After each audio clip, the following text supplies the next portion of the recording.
Assalamualaikum warahmatullahi wabarakatuh. Saya Fahrul Razi bin Muhammad Habib, merangkap Presiden Pertubuhan Kami Anak Felda KAF Malaysia.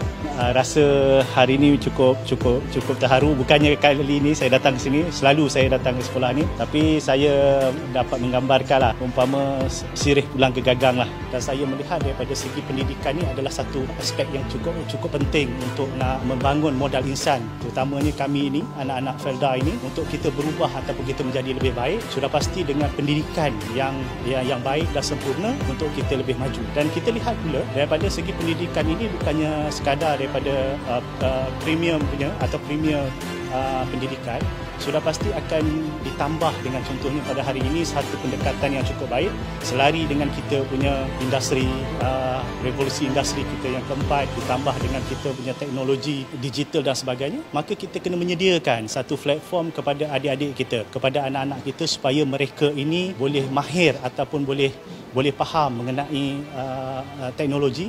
Sudah pasti mengenai digital ini memainkan satu peranan. Maka kita lihat dengan satu pembawakan yang cukup penting, iaitu mengenai digital maker ini, dengan istilah coding dan robotik itu, kita sasarkan mengenai coding ini yang kita sedia maklum. Untuk kita mahir, kita pakar dalam bidang teknologi, sudah pasti kita kena bermula dengan coding. Dan begitu juga selepas itu dengan robotik. Dan coding ini kita melihat kena bermula dengan asasnya di peringkat sekolah rendah. Dan seterusnya dengan robotik ini kita memainkan peranan kepada mereka supaya mereka ini berminat mengenai perkara-perkara yang agak di luar kotak pemikiran mereka.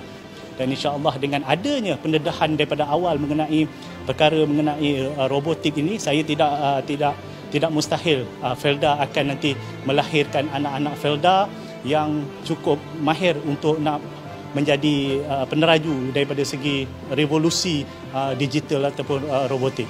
Kerana kalau nak berjaya, intipatinya adalah soal sedekah. Intipatinya adalah soal menyumbang dan sebagainya. Sudah pasti ini janji Allah. Kalau kita sumbang, kalau kita berbakti, kalau kita berikan sesuatu dengan niat yang ikhlas, insya-Allah Allah akan berikan lagi perkara-perkara yang lebih baik dan lagi luas kepada kami.